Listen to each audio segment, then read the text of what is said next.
Está começando mais um episódio do Schunk Inovação em Foco. E no episódio de hoje, vamos falar sobre um tema bastante importante da nossa indústria, que é o desafio da terceirização de usinagem para a indústria de fabricantes de máquinas e equipamentos. E para isso, recebo especialista no assunto, Bruno Gellert, que é especialista em novos modelos de negócio com foco na servitização nas indústrias de manufatura de máquinas e equipamentos. Ele é um eterno estudante e modelador de negócios de plataforma, Network Effects, estratégia de construção e de Marketplace B2B.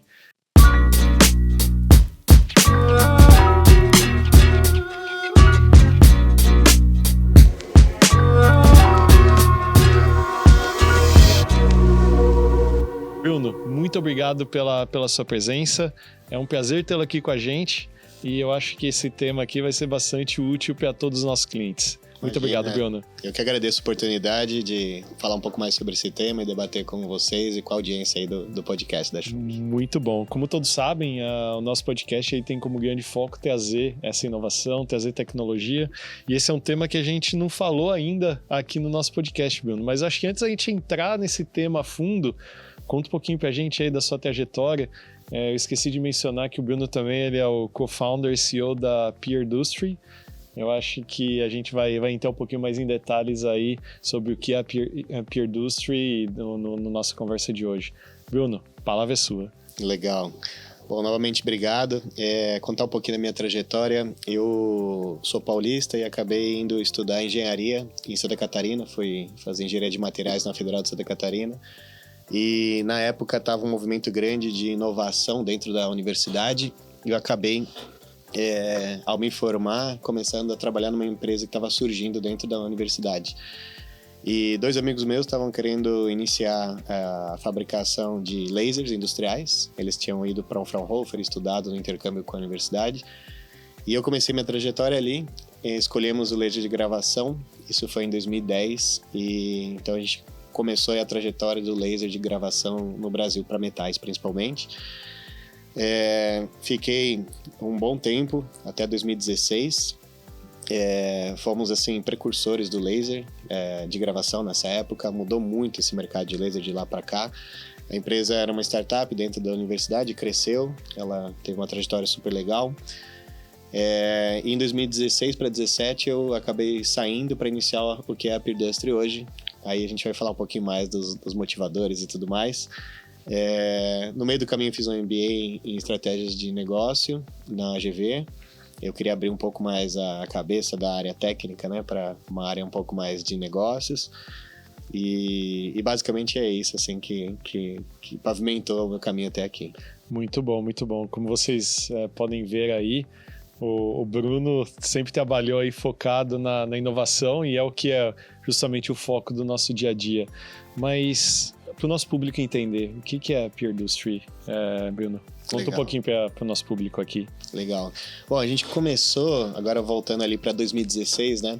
A gente está no meio de uma crise na época, estava difícil para a indústria de manufatura e eu, como vendedor de máquinas, senti bastante dificuldade de fazer minha função, que era vender máquinas. O mercado estava parado, enfim, a gente falava em vários problemas que estavam acontecendo na época, de infraestrutura, políticos, etc. Nesse momento, então eu comecei, junto no MBA, a pensar, poxa, isso não está funcionando, né? A indústria está meio parada, e eu comecei a ver uma grande quantidade de empresas que a gente acessava, né, falando que as máquinas estavam paradas, né? Na mesma época, estava muito forte a economia compartilhada chegando no Brasil.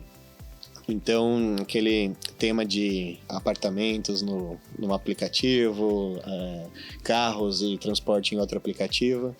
Então, aquilo foi inflamando no MBA ali. Conheci meu sócio na época, que é o Thiago, né?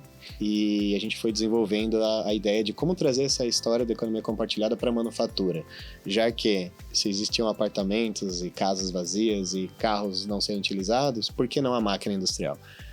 Pouco a pouco a gente foi navegando e hoje a gente estabilizou em usinagem. Então, a gente é uma solução hoje de terceirização de usinagem focada no fabricante de máquina, de um lado, né, e do outro lado as pequenas e médias usinagens, mas com todo esse conceito de internet, de digitalização, de distribuição de carga de forma digital. Então, basicamente é isso. Ah, que legal. E a ideia da Peer Industry surgiu do MBA? Ou o MBA ele foi uma consequência da Peer Industry? Eu diria que surgiu das interações com os colegas. Que legal. Geralmente, a gente ouvia lá que uma turma mais para frente não interagia, uma mais para trás não interagia, mas a nossa, felizmente, era muito ligada. Né? Uhum. Então, debatendo, fazendo trabalho em equipe, etc., foi surgindo a ideia e aí foi se desenvolvendo. Acho que também, um ponto positivo na época, eu trabalhava com vendas, então eu me deslocava muito. E quem se desloca muito, talvez até tá ouvindo esse podcast, né? Tem tempo para pensar e executar algumas coisas, então eu ficava pensando bastante em modelos de negócio para resolver isso. Então acho que todo esse mix aí, as pessoas conversando sobre isso, essa tendência desses aplicativos chegando, que fomentou essa oportunidade. Ah, que legal. Eu acho que a próxima pergunta que eu tinha aqui, você meio que já respondeu, que é o que despertou a sua ideia da criação. E eu acho que isso daí é algo interessante da gente analisar. O mundo, ele vai ser cada vez mais compartilhado, né? Não dá mais pra gente ter 2, 3 carros dentro de casa lá, até pelas questões de locomoção. Então, assim, por que não compartilhar o veículo? Uhum. A gente vê vários modelos aí, casas também por aplicativo, então você vai lá, seleciona a casa e você consegue passar um final de semana, passar uma semana, ou o que seja, em qualquer lugar que você queira, né? E aí quando a gente parte para a usinagem, eu vim de usinagem, então eu trabalhei muito dentro desse segmento, a gente percebe uma grande diferença entre empresas, né? Uhum. Então, por exemplo, nós temos empresas com alto nível tecnológico, há empresas com baixíssimo nível tecnológico, talvez tenha só uma maquininha lá, mas às vezes não tem nenhum PCP para coordenar a produção. Uhum. Como foi esse desafio no começo para você? Você falou, poxa, surgiu a ideia de compartilhar, legal a ideia de compartilhar. Uhum. Mas e esses desafios, como começaram no início da Peer Industry? Olha, esse acho que é o desafio da inovação, né? E a resposta é teste, validação, erro, teste, validação e erro, até conseguir enxergar um nicho e um modelo que funcionasse, né? Uhum. Mas realmente o desafio é grande, a indústria é muito heterogênea, muito grande, e a gente foi pouco a pouco entendendo onde encaixar o começo de um sistema, né, vamos dizer assim, né, de manufatura distribuída. Uhum. Então a gente encaixou isso hoje de um lado no fabricante de máquina, que necessita de peças de baixo volume, peças spot, e do outro lado a pequena e média usinagem que fornece spot também. Então, lógico que para chegar até aí a gente passou por seriado, por uma série de coisas, e a gente foi vendo onde era o melhor espaço para começar e onde dava para a tecnologia gerar mais valor, e foi onde a gente encaixou o modelo aí. E o modelo hoje da Peer Industry está mais focado no baixo volume, aquelas peças spots, que às vezes eu tenho 1, 2 peças que eu preciso produzir e eu preciso achar um fornecedor para atender essa usinagem, perfeito? Isso, exatamente isso. Voltando um pouco atrás, né, a gente falando em compartilhamento, é muito comum a gente, ou era, né, a gente ter um carro e deixar ele 95% do tempo parado. Tem colegas meus até que gostam de carro e tem que ter a tarefa de ligar o carro uma vez por semana para não dar problema bateria, esse tipo de coisa, né? A gente tem esse luxo com esse ativo carro.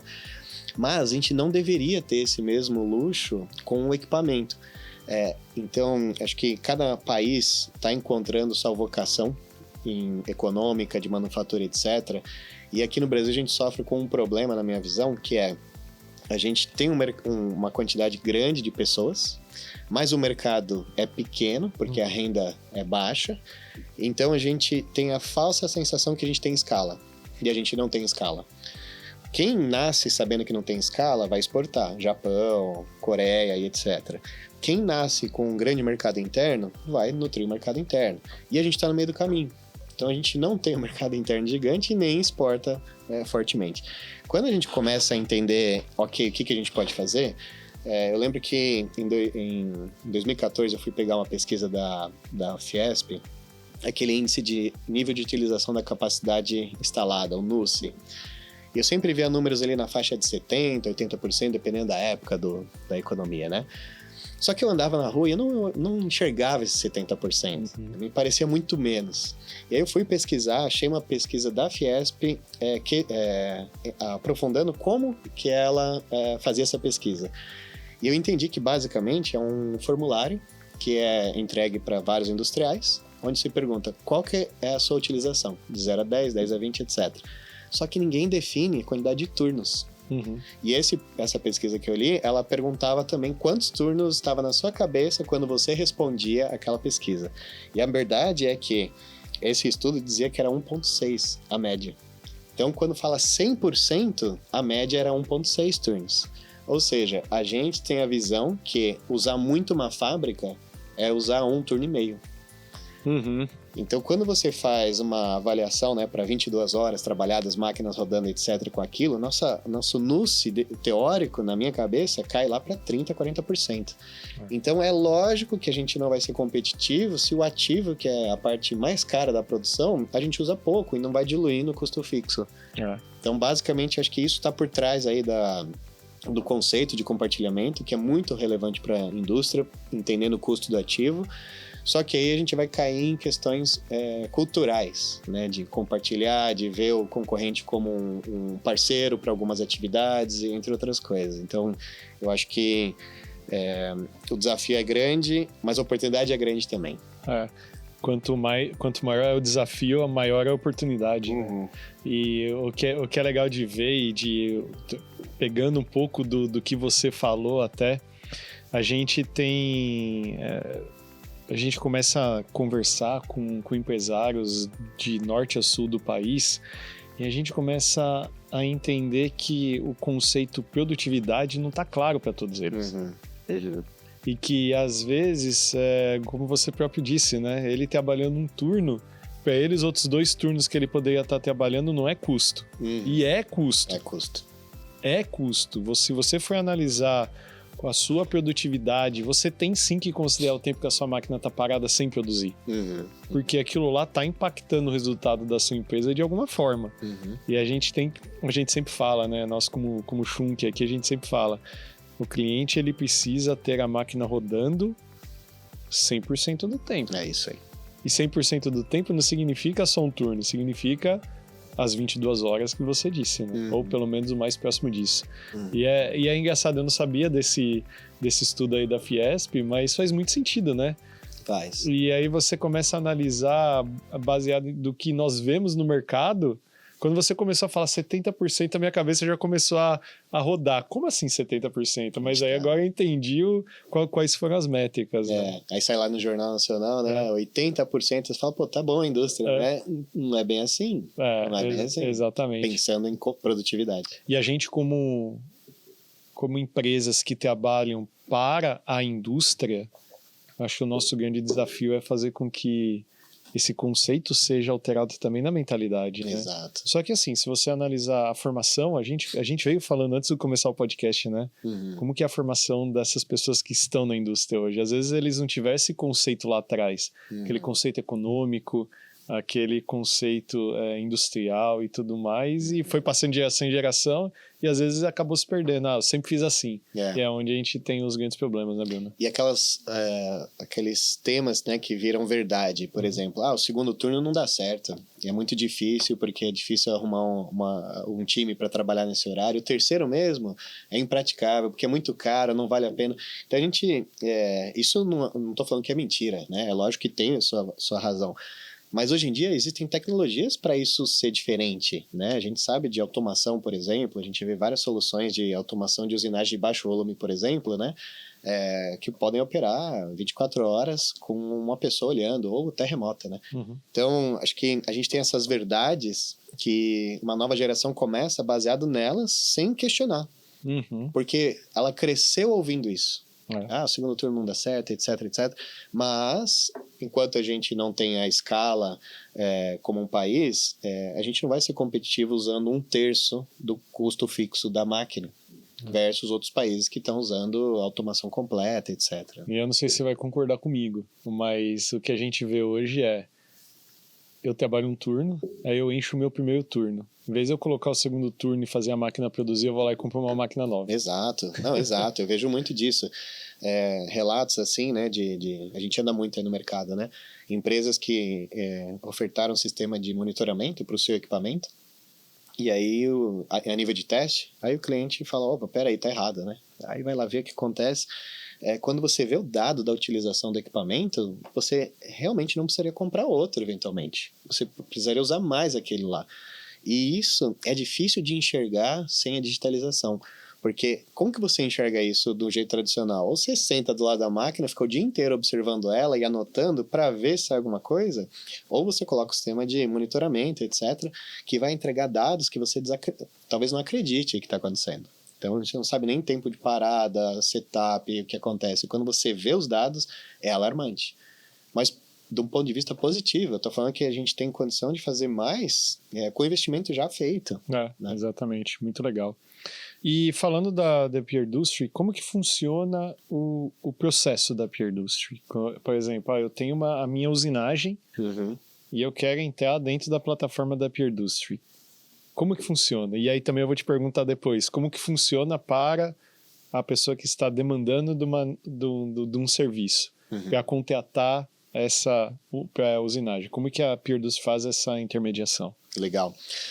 Bom, a empresa que hoje faz usinagem e está buscando novas formas de trabalhar, novos canais, ela está provavelmente olhando para modelos como o nosso, né? Então, quando a empresa ela chega falando, olha, eu quero saber mais como é que funciona, o que a gente fala? Olha, o nosso entendimento é que a usinagem pequena e média, spot principalmente, geralmente foi fundada por uma pessoa técnica que saiu de uma grande empresa e com equipamento de rescisão, etc., aquela coisa que a gente ouve muito aí no mercado, e montou uma empresa que foi bem sucedida e foi crescendo. Isso nos anos 90, alguma coisa assim, nos anos 2000. O que a gente entende? Que a usinagem é o core. Só que tem outras atividades administrativas que levam muito tempo e são talvez uma distração. Quais são elas? Buscar cliente. Aí você fala, qual que é a sua máquina de vendas, usinagem? Que máquina de vendas? Eu não sei o que é isso, mas hoje é um termo comum para quem trabalha com vendas. Então, encontrar cliente, fazer orçamento, estudar desenho, comprar matéria-prima, gerir produção, tudo isso é acessório à remoção do cavaco, que é o core, né? Então, como qualquer pequeno negócio no Brasil, de qualquer segmento, a gente enxerga que a eficiência geralmente está no core. Todo o resto, talvez ele não é tão eficiente. Eu digo isso pela minha esposa. Minha esposa é dentista, especializada em crianças, né? E ali, claramente, nesse ambiente de dentistas que ela frequenta, eu vejo que as empresas não têm o melhor sistema de gestão financeira, não têm o melhor sistema de RH, não têm o melhor sistema de várias outras coisas. E a mesma coisa acontece na usinagem. Então, a nossa proposta é a Peer Industry cuida de tudo menos a usinagem para você. Então, você não precisa buscar cliente, não precisa fazer orçamento, não precisa estudar desenho, não precisa cuidar de logística de parte do processo, entre outras coisas. A gente quer que o fornecedor ele tenha acesso a trabalhos com o mínimo de esforço possível e com o mínimo de necessidade de planejamento possível. Tá? Então, o processo para o fornecedor normal ele é entrar, fazer uma pré-homologação, a gente vai entender as informações, ver localização, resultados, máquinas, cadastro de máquina, etc. E aí a gente vai pouco a pouco rampando ele com demandas e medindo o resultado. O fornecedor ideal, né? Ele se cadastra, ele entende que a regra do jogo é muita comunicação, muita transparência, muita ética, cumprimento a prazo e qualidade. Fazendo isso, ele vai ter um flow de serviços, um fluxo de serviços que ele vai poder pegar e produzir e entregar. Legal. E esse fornecedor aí, ele vai sendo ranqueado baseado em cima da entrega dele? Então, por exemplo, poxa, a pessoa que contratou o serviço lá, esse fornecedor pegou esse serviço, aí essa pessoa que contratou vai lá e qualifica ele baseado em cima do resultado final, ou a Peer Industry que faz esse trabalho? A Peer faz isso. Tá. A Peer hoje que vai ter o relacionamento com o fornecedor e com o cliente. Por quê? o cliente não quer falar com muita gente. E o fornecedor não quer perder o foco dele de usinar e falar com muita gente. Então, a gente está no meio como para o fornecedor a pira é o cliente, a gente que vai comprar a peça, e para o cliente a pira é o fornecedor. Então, a gente encapsulou várias tarefas aí de ambos os lados dentro da nossa solução para todo mundo trabalhar menos e ganhar mais dinheiro. Basicamente é isso. Não, interessante. E aí, por exemplo, quando esse possível comprador do serviço, ele tem uma demanda, ele envia um desenho para a peer e lá isso daí é analisado quais são os fornecedores que têm a capacidade da produção daquele tipo de peça, correto? Isso. É mais ou menos assim. Hoje, nosso foco é atender o fabricante de máquina, que ele pode ter em alguns momentos. Primeiro momento, preciso ser mais eficiente e reduzir custo. O que eu vou fazer? Eu estou estudando o movimento de sair de fabricante e me tornar parte montadora, em termos de usinagem. Ou seja, menos vertical. Por quê? Porque é um mercado muito sazonal. Se você tem uma planta dimensionada para atender o seu pico, certamente ao longo do ano você vai estar vazio, vai estar cheio, vai estar vazio, vai estar cheio. A gente brinca, né? Morro de sede ou morro afogado. Nunca estou tranquilo. Então, empresas que estão querendo buscar esse movimento para um modelo de montadora, primeiro caso. Segundo caso, as empresas que já migraram para esse modelo e estão tendo um grande gasto de eficiência na gestão desse supply chain, porque é um supply chain complexo. É diferente de tudo que você compra numa empresa, a compra de usinados. Não é padronizado, depende de desenho, cada orçamento é a discrepância de preço é enorme, acompanhamento de produção é difícil. Então, a categoria usinados, ela difere de praticamente tudo dentro de uma empresa. E como que começa na prática? Geralmente, a gente aborda estrategicamente um projeto, escolhemos uma máquina, fazemos análise de todos os part numbers usinados, e aí a gente vende a implementação. Essa é uma parte interessante. O que é isso? Não é verdade que um desenho seu vai ser colocado em qualquer fornecedor e o fornecedor vai entregar exatamente o que você quer, por uma série de fatores. Por exemplo, se você fabrica a peça internamente, tem coisas no desenho que o pessoal da produção não necessariamente faz, porque já está acordado, já tem um conhecimento que não precisa de um acabamento, uma tolerância, etc. Quando você pega esse desenho e vai para o mercado, ou o preço vai ficar muito elevado, ou vai chegar uma peça diferente do que você quer. A gente, no momento zero, atua, como a gente fala, de democratizando esse trabalho. Entendi. Desenho por desenho, a gente coloca numa linguagem que todo mundo vai entender exatamente o que o cliente quer. Porque existe o gap em quem projeta com quem fabrica. Com certeza. Fase 1. Depois disso, a gente define preços também. Então, cada peça a gente vai encontrar o preço certo, junto com o cliente, com uma série de bases, a gente tem algoritmos para isso também. E aí encapsula. Uma vez que isso está pronto, o cliente precisa da demanda, ele vai falar para a gente que a matéria-prima está disponível, mandar um Excel, uma planilha, alguma coisa com todos aqueles part numbers e a gente vai distribuir isso na rede. Basicamente é isso. Entendi. É muito legal toda essa trajetória do cliente até ter o produto, né? Então, assim, como ele tem a demanda, como você disse lá, a máquina, né? Então, vocês fazem essa análise dos part numbers que é necessário para a produção e busca esses fornecedores. Mas eu acredito que é um trabalho gigantesco você saber qual que é o fornecedor adequado para cada um daqueles produtos, né, Bruno? Sim, sim. Você tinha me perguntado sobre ranqueamento também, né? Essa talvez é a grande sacada. Então, a gente parte da homologação dos fornecedores, que dá uma série de informações que a gente chama de foto, é uma foto congelada, e a gente parte para outros dados dinâmicos, de como aquele fornecedor está se comportando em termos de, como eu falei, aqueles critérios, né? Engajamento, qualidade, comunicação, etc. Então, é um caminho que a gente vai crescendo a demanda de cada fornecedor com base no desempenho dele, e o know-how é cruzar aquela determinada peça com aquelas características que a gente já rotulou com a nossa engenharia com a capabilidade de cada fornecedor. Basicamente é isso. Tá, entendi. Tem dois extremos. Pegar uma peça simples e fabricar numa empresa com uma estrutura muito complexa, não vai fazer sentido para aquela empresa. E pegar uma peça complexa e querer fabricar numa estrutura muito simples, a peça não vai dar certo, né?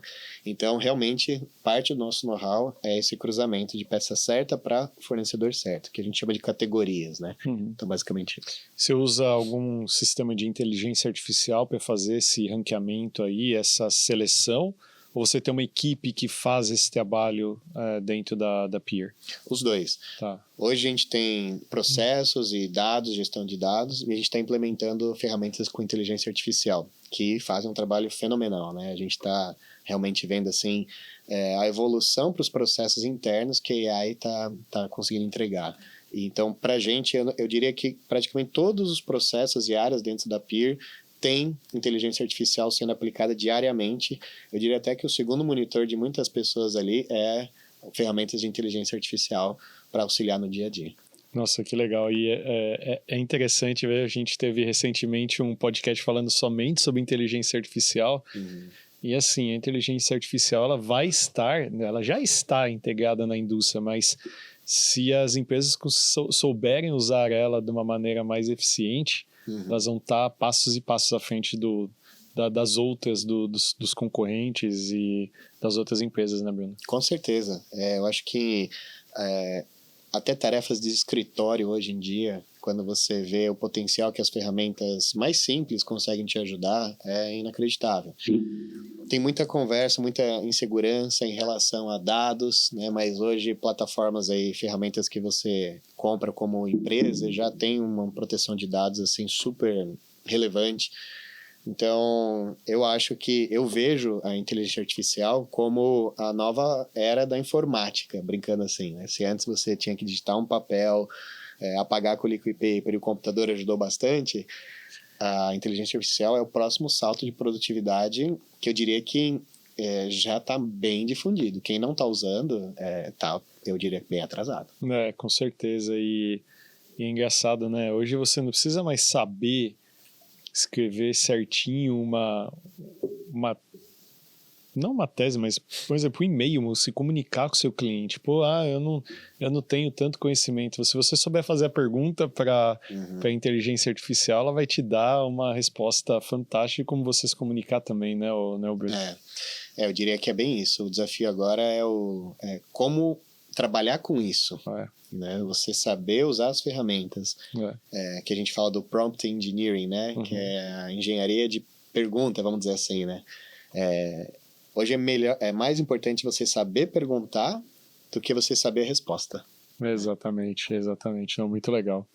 Deixa eu te perguntar esse ponto. A gente já falou sobre as tendências, por porquê da tendência da terceirização da usinagem.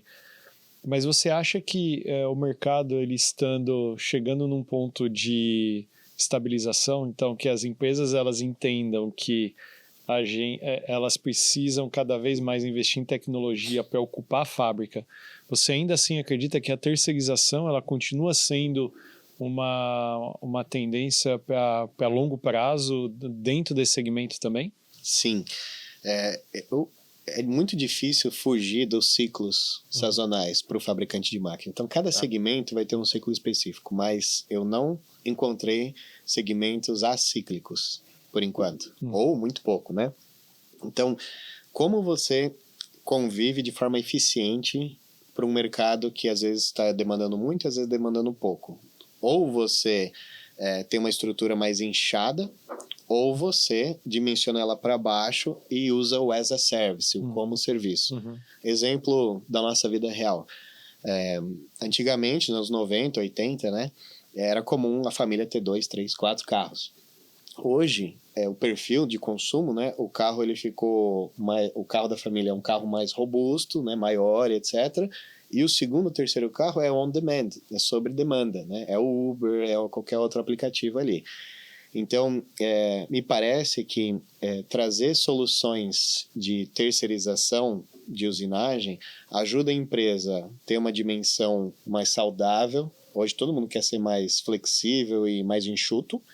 E o excedente ou picos, etc., você consome sob demanda. Então, eu acredito que isso deve permanecer. Eu acredito que esse é um novo modelo de manufatura, não diria depois do Lean, né? Mas a manufatura distribuída, eu entendo que ela vai ser o futuro. Por quê?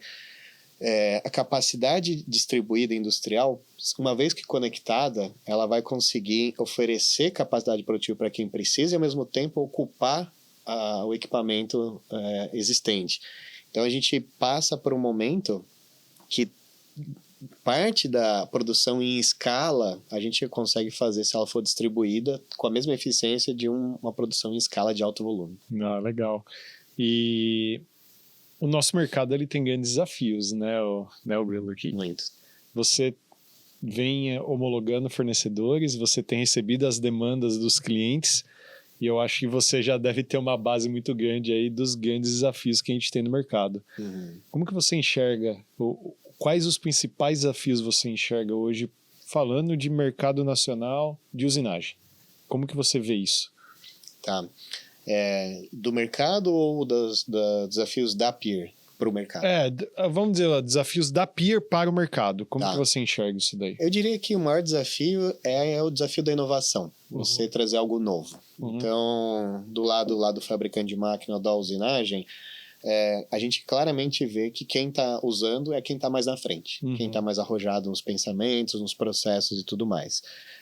Nisso é bom por um lado, mas eu diria que usar algo novo é o maior desafio. E eu vejo que isso se repete para várias tecnologias, né, em termos de manufatura, software, etc.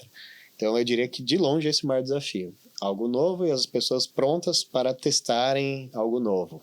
Tá. É aquele negócio, né? Eu sempre fiz assim. Eu sempre fiz assim, exatamente. Eu não vou mexer nisso e tal. Outra coisa que eu tenho uma visão crítica, né? Alguns segmentos de mercado, eles têm muito mais network, as coisas são mais abertas, né? Mas a indústria, fisicamente, ela é fechada a quatro paredes. Então, a troca de conhecimento entre empresas já é, por natureza, menor. Então, a gente também vê trabalhos associativos e etc. não tão fortes nesse mercado, né? Então, eu diria que parte dessa resistência é a falta de troca entre os profissionais. A gente vê outros mercados, né, varejo e etc., totalmente diferente.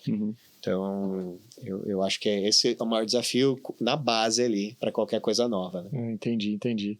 E você analisando esses fornecedores e depois também... Os clientes você já tem aquela informação, né, da sazonalidade e tudo mais, mas analisando os fornecedores, você já mencionou que, poxa, muitos deles têm aquela visão técnica, ou seja, usinar eles conhecem muito bem. Às vezes eles têm dificuldade no processo de venda, às vezes eles têm dificuldade de recursos humanos, controle da produção e algumas outras coisas. Mas além desses pontos aí, como que você enxerga essas empresas daqui para frente? Se você tem visto essas empresas investindo em tecnologia, em inovação, como que você tem enxergado isso pelos olhos da Peer? Interessante. Eu diria que o supply chain, como ele foi colocado, eu brinco, né? Ele foi feito para dar errado. Porque de um lado você tem uma empresa que demanda, para esse supply chain específico de usinagem de baixo volume, né? Que pede orçamentos em grande quantidade. Do outro lado você tem uma empresa que é muito boa na parte técnica e tem que se dividir entre outras atividades. Então tem que executar vários orçamentos, a taxa de conversão é baixa, a gente tem números aí de 3%. 3%? Para um orçamento feito sob demanda, exclusivo para aquela peça, feito uma única vez, né? Então, o que acontece? A taxa de precisão dos orçamentos não é alta, porque não dá, né? Então, essa parte toma muito tempo. Depois, segundo momento, chegam pedidos sem combinar a capacidade instalada do fornecedor. Então, ele também, em momentos, está muito, muito demandante, muito parado. Então, assim, quando você olha de fora, você fala, bom, não tá dando certo, né? Não tá bom para ninguém. O cliente gastando muito tempo comprando, depois muito tempo fazendo follow-up, e o fornecedor gastando muito tempo tentando vender, depois muito tempo tentando organizar a produção. Então, na nossa visão, dá para fazer algo melhor. Agora, você pensa em tecnologia. Talvez, por estar tão dentro dessa roda, eu não vejo massivamente tanto espaço de discussão de novas tecnologias, porque não dá tempo. Muitas vezes o dono da empresa de usinagem está ali operando a máquina, está fazendo o orçamento, está levando uma matéria-prima, então não tem esse espaço. Por quê? Porque todas as atividades a mais do que o core gastam muito tempo, né? Em nota fiscal, etc, etc. Eu vejo isso até pelas feiras, né? Às vezes a gente participa de feiras e não vem tantas usinárias. Por quê? Porque não tem esse espaço para visitar feiras e ver novas tecnologias, né? Então é difícil. Eu acho que estruturalmente algo precisa ser feito para poder dar tempo e abrir os olhos para essas empresas inovarem. É lógico que existem os outliers, né? Aqueles que se destacam. Então, empresas que estão discutindo sistemas de medição, de monitoramento de dados, vendo vantagens em máquinas mais eficientes, etc. Ou até em modelos de negócio inovadores como o nosso. Então, é um pouco de tudo, mas eu não vejo assim algo, por exemplo, um fórum de vendas digitais ou marketing digital que você atrai dezenas de milhares de pessoas no Brasil para focar naquilo. E você acha que isso daí é algo que as empresas localizadas aqui, os fornecedores de tecnologia, eles poderiam puxar esse tipo de trabalho? Ou você acha que ainda assim pode existir um bloqueio até pela falta de tempo justamente dessas empresas aí que seriam os consumidores dessa tecnologia? Olha, eu acho que as empresas já fazem esse trabalho, ou parte desse trabalho. Eu vejo vários exemplos. Mas eu acho que realmente falta tempo do outro lado e até recursos. Linhas de financiamento, ou formas de comprar isso tudo, né? E no Brasil a gente chegou à conclusão, mas acho que todo mundo sabe, né? Que o que dá certo é retorno imediato. Ninguém consegue ver retorno, eu diria, sei lá, mais de alguns meses. Retorno tem que ser muito imediato. E é lógico que você só investindo em retorno imediato, você perde grandes oportunidades lá na frente. Só que é fácil falar e difícil fazer, porque você desembolsar um capital para ter um retorno lá na frente, que se tudo der certo, você chegar lá e a economia não muda, igual sempre muda aqui no Brasil, não é fácil. Então, eu diria que eu vejo, assim, esse é um ponto até muito interessante, porque eu vejo as empresas fornecedoras de solução com um nível técnico muito alto, eu diria até desproporcional ao nível do mercado. Então, são empresas e pessoas com um nível global de conhecimento, discutindo informações muito relevantes, e eu vejo que tem um gap em conseguir entender tudo isso, sim. Esse é um ponto bastante interessante, é algo que a gente sempre vem discutindo, né? Como tentar trazer um pouco do que a gente vê lá fora para cá. E aí é onde a gente acaba se adaptando ao mercado nacional. Não adianta tentar trazer uma tecnologia extremamente inovadora de lá de fora, simplesmente fazer um plug and play aqui no Brasil. Mas a gente tem que fazer algumas adaptações, até porque o mercado brasileiro, as empresas brasileiras, elas têm essa diferença, né? Mas, ao mesmo tempo, é o papel, eu acho, da gente tentar fazer com que a indústria brasileira continue crescendo. E aí é onde eu entro com uma pergunta para você. Qual que é o futuro da indústria nacional de usinagem na sua visão, Bruno? Nossa, é uma pergunta boa, ampla, desafiadora. E não sinto nem se eu tenho conhecimento para responder ela, mas eu diria onde eu olho, onde eu vejo alguns caminhos, né? Eu acho que esse problema da escala é muito claro para a gente. Então, a gente não tem escala quando você compara com outros mercados para, enfim, ter linhas de produção muito 24 horas rodando e tal. Eu acredito que passa por manufatura flexível. Ou seja, como você consegue a escala de produto com produtos diferentes. E quando você para pensar, a gente já tem ferramentas para isso. A gente já tem o programa CNC, a troca de ferramenta, o robô alimentando, sistemas de visão para encontrar. A gente sabe que tem muito disso, né? E os sistemas de fixação também, lógico, né? Então, eu acho que o futuro da usinagem de baixo volume, ele vai partir para uma automação flexível. Eu acredito muito nisso. O desafio vai ser ter o recurso para fazer isso, logicamente. Mas eu imagino assim, eu imagino que o futuro vai ser distribuído, vão ter eu brinco, né? Franquias de usinagem, né? Você vai comprar uma franquia. Por que você compra uma franquia de qualquer coisa de comércio? Por que você não pode comprar uma de usinagem? Que você vai chegar com a máquina, vai chegar a demanda pela internet, vai chegar a matéria-prima de logística, eventualmente você vai ter a ferramenta ali as a service, e você vai produzir peças que vai ter uma logística que vai coletar e entregar para algum lugar. Então, por que não? Imagina uma franquia de alto valor agregado de uma pessoa controlando 2, 3 máquinas com uma certa automação. Eu gostaria de ver isso acontecer. Uhum. E, como você próprio disse, né, o nosso mercado é um mercado extremamente desafiador. Mas fico bastante feliz de ver empresas como a sua tentando fazer com que o mercado, e fazendo com que o mercado ele tenha pelo menos uma estabilidade maior da sua produção e dar mais segurança para essas usinadoras, essas empresas que fazem esse tipo de serviço, para que ela tenha segurança de investir, continuar crescendo e tudo mais. Hoje você tem mais ou menos quantos fornecedores homologados dentro da Pier, Bruno? A nossa base, a gente tem algumas métricas segmentadas, né? Eu diria que na nossa base são mais de 600 fornecedores, tá? Interessante, uau. Ativos, isso cai bastante, eu diria na faixa de 130, 140. E a gente foca regionalmente, né? A gente tem uma grande concentração na região de São Paulo, mas a gente tem fornecedores cadastrados, homologados em outras regiões também. Muito bom.